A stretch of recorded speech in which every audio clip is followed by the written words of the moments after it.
여러분, 지갑 속에 있는 그 돈에 엄청난 비밀이 숨어 있다면 믿으시겠어요? 오늘은 홍콩의 좀 특이한 지폐 이야기부터 시작해서 한국전쟁 때 있었던 아주 긴박했던 순간, 그리고 돈이라는 말의 뿌리까지 한번 파헤쳐 볼 겁니다. 결국 이 모든 게 돈의 가치를 지키려는 이야기거든요. 자, 그럼 바로 시작해 볼까요? 혹시 홍콩 여행 가보셨어요? 가보신 분들은 아마 지갑을 열어보고 좀 갸우뚱했을 수도 있어요. 왜냐면 분명 똑같은 100달러짜리 지폐인데 생긴 게 다 다른 거예요. 우리나라는 한국은행 딱 한 군데서만 돈을 찍잖아요? 근데 홍콩은 진짜 신기하게도 시중은행 세 곳이 자기들만의 돈을 막 찍어내요. 여기 보시면 HSBC는 사자 그림, 중국은행은 자기네 건물, 스탠더드 차타드는 무슨 신화에 나오는 동물 같은 걸 그려놨죠? 아, 물론 동전이나 10달러짜리 작은 돈은 홍콩 정부가 직접 만들긴 해요. 아니, 그럼 은행들이 그냥 막 돈을 찍어내면 그 돈이 휴지 조각이 될 수도 있는 거 아니야? 이런 걱정이 들잖아요. 그쵸? 이걸 막기 위한 아주 강력한 장치가 있습니다.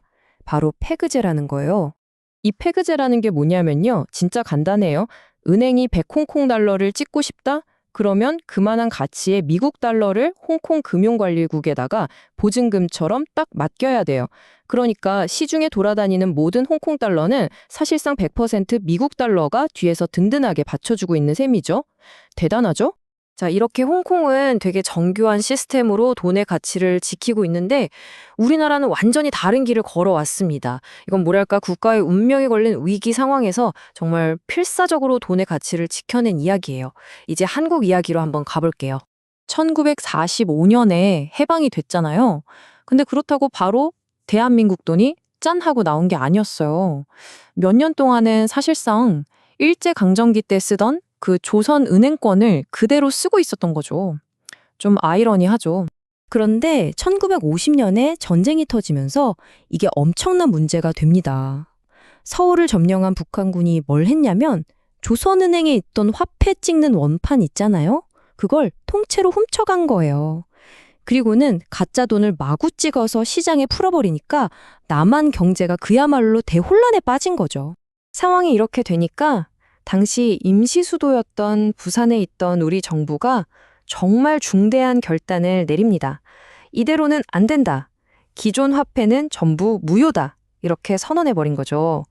말 그대로 조선은행권은 이제부터 그냥 종이 쪼가리라. 이렇게요. 정말 영화 같은 작전이 펼쳐졌어요.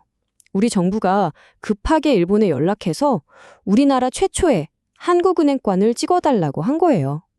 그리고 그 새 돈을 비행기로 아주 비밀스럽게 부산까지 실어 날랐습니다. 북한이 찍어내는 위조 지폐에 맞서서 우리 경제, 우리 돈의 가치를 지켜내기 위한 그야말로 총성 없는 전쟁이었죠. 자, 보세요. 홍콩이 페그제라는 시스템을 쓰든 우리나라가 이렇게 목숨 걸고 화폐를 바꾸든 결국 두 이야기의 핵심은 똑같아요.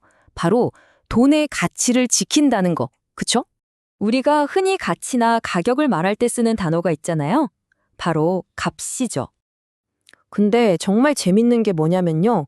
우리가 매일 쓰는 이 평범한 값이라는 단어 안에 한국과 일본을 연결하는 생각지도 못한 언어의 비밀이 숨어 있다는 거예요. 겉으로만 보면 한국어 값이랑 일본어로 사다를 뜻하는 카우. 이게 무슨 상관이야 싶잖아요. 근데 그 뿌리를 거슬러 올라가면 완전히 다른 이야기가 펼쳐집니다. 원래 아주 먼 옛날에 교환이라는 뜻을 가진 KAP라는 공통된 뿌리 단어가 있었다고 봐요. 근데 이 단어가 시간이 지나면서 두 갈래로 나뉜 거죠. 우리나라에서는 가치 그 자체를 뜻하는 명사 값이 됐고요. 일본에서는 가치를 교환하는 행동, 즉 사다라는 뜻의 동사 카우가 된 거예요. 신기하죠? 에이, 이거 그냥 우연 아니야? 하실 수도 있는데 아닙니다. 비슷한 예가 또 있어요. 우리가 돈을 번다고 할 때 그 벌다, 그리고 일본어로 재산이 늘어난다는 뜻의 후에루. 이 두 단어에서도 똑같은 연결고리가 발견되거든요. 언어학자들이 찾아낸 일종의 법칙 같은 건데요.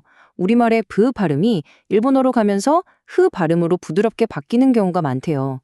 벌다의 브가 후에루의 흐로 바뀐 것처럼요. 이걸 보면 아, 이 두 단어가 정말 같은 뿌리에서 나왔구나 하고 알 수 있는 거죠. 자, 이쯤 되면 이런 생각이 들죠. 아, 우리가 그냥 무심코 쓰는 이런 경제 용어들이 사실은 아주 먼 옛날 우리가 언어를 공유했던 과거와 깊숙이 연결되어 있구나 하는 거요.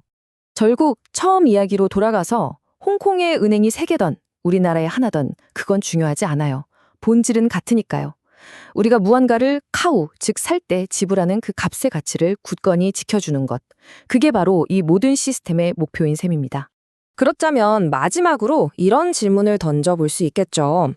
우리가 매일매일 쓰는 이 평범한 말들 속에 또 어떤 놀라운 이야기들이 숨겨져 있을까요? 어쩌면 그 해답은 두꺼운 역사책이 아니라 지금 우리가 말하고 있는 바로 이 순간, 우리 입안에 있는 건 아닐까요?